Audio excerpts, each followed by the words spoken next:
వేదోక్త తత్వాన్ని ఎరిగి ఆ వేదవీతమైన కర్మలను చేస్తూ చేయిస్తూ తాను తరిస్తూ లోకాన్ని తరింపజేయడానికి మనం సంకల్పించాలి.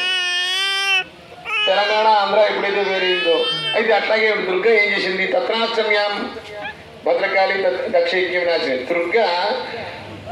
దుర్గాష్టమి అనబడే మహాష్టమి నాడు రేపు వస్తుంది దుర్గాష్టమి వచ్చిన ఆ దుర్గాష్టమి నాడు భద్రకాళి రూపంలో ప్రాదుర్భావం చెంది భూమండలం మీద అవతరించింది. అయితే మనం తిరుపతిలో వెంకటేశ్వర స్వామి వారు ఉన్నారు. రోజు తిరుపతికి చూడలేము, కానీ ఆయన అనుగ్రహాన్ని మనం పొందాలి కాబట్టి మన ఊళ్ళో కూడా వెంకటేశ్వర స్వామి ఆలయాన్ని కట్టుకుంటాం. అలాగే మా ఆంధ్ర టెరిటరీస్లో కూడా అమ్మవారు ఉండాలి. అవి లేనిది ఎక్కడ?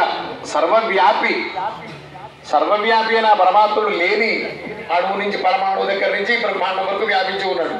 కానీ ఆవి శరీరం అంతా పాలు ఉన్నా పొదుగు నుంచే ఎలా పిండుకుంటామో ఆ జగన్మాత యొక్క అనుగ్రహం, ఆ జగన్మాత సర్వ వ్యాపకత్వాన్ని కలిగి ఉన్న ఆమె అనుగ్రహాన్ని పొందడానికి ఒక గుడి కట్టి ఒక మూర్తి ఏర్పాటు చేసి ఆ గుడిలో మనం ఆరాధిస్తూ తద్వారా మనం పొందుతాం ఆమె అనుగ్రహాన్ని.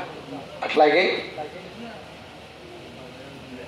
సశాస్త్రీయంగా సుందర భవ్య మందిరం డాక్టర్ గారు నిర్మాణం జరపడం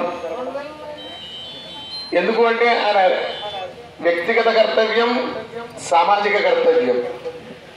వ్యక్తిగత కర్తవ్యం తాను ఉద్ధరింపబడాలి, తాను పైకి రావాలి. సామాజిక కర్తవ్యం అందరినీ పైకి తీసుకొని రావాలి. కాబట్టి మందులు ఇవ్వడమా, హాస్పిటల్ కట్టించడమా, సరే ఎవరికి బావులు తవ్వించడమా, చెరువులు తవ్వించడమా, ఇవన్నీ చేస్తూ సంపన్నులు రాజులు చేస్తూ ఉండేవాడు. మనతో పాటు ఆయన గ్లాసులు నీళ్ళే తాగుతాడు. ఆ బావి తవ్వించినా చెరువు తవ్వించినా మనకంటే ఎక్కువ ఆ పుణ్యం అనేది ఉంటుంది. కాబట్టి ఇంత కట్టిన వాడికి ఎంత పుణ్యమో ఆ దేవుడిని దర్శించిన వాడికి అంతే పుణ్యం వస్తుంది. అంతే కదా. అగరొత్తిని ఇక్కడ ముట్టిస్తున్నాం. ఆ పరిమళం దేవుడికి ఆయనకు చుట్టూ ఉన్న అందరికీ సమానంగా తారతమ్యం లేకుండా ఎలా అయితే ఆ పరిమళం వస్తుందో ఈ పుణ్యకార్యం ఒక్కరు చేసినా 10 మందికి వస్తుంది. కాబట్టి ఎక్కడైనా పుణ్యకార్యాలు జరుగుతూ ఉంటే మనం వెళుతూ ఉంటాం, దర్శనం చేసుకుంటూ ఉంటాం.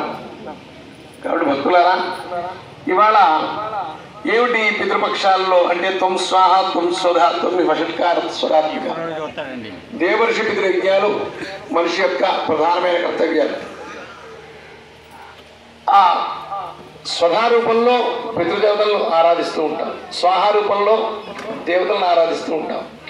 ఆ జగన్మాత ఆమె స్వధా రూపంలో ఉంది, ఆమె స్వాహ రూపంలో ఉంది. కాబట్టి ఈ పితృపక్షంలో ఆ జగన్మాతను ఆరాధించడం వల్ల తెలిసి తెలియక మన పూర్వీకులు ఎవరైనా చేసిన పాపాల వల్ల నరకాన్ని అనుభవిస్తూ ఉంటే వాళ్ళ పాప ఫలితం అనేది నశించిపోయి స్వర్గానికి వెళ్ళాలి అని 15 రోజులు ఇళ్లలో మనం పితృకార్యాలు ఆచరిస్తూ ఉంటాం. ఆచరించడంతో పాటు మరి నేను పితృకార్యాన్ని నా ఇంట్లో నేను ఆచరించుకున్నారు, డాక్టర్ గారు వచ్చారు. మరి అందరూ కూడా కొంతమంది చేసుకోలేకపోతారు. కాబట్టి ఆ జగన్మాతను ఆమె స్వదారూపం కాబట్టి ఆ జగన్మాతను ప్రార్థించి ఆమె ద్వారా ఆమె యొక్క అనుగ్రహాన్ని పొంది సమస్త మానవాళి యొక్క ఈ గ్రామ ప్రజలు ప్రస్తుతం ఈ గ్రామ ప్రజల యొక్క పితరుల ఆశీస్సులు వీళ్లకు కలగజేయడం కోసం ఈ పితృపక్షాలను కూడా జగన్మాతను ఆరాధించాలి అన్న సత్సంకల్పంతో ఈ కార్యక్రమాన్ని నేను ధరించాలి.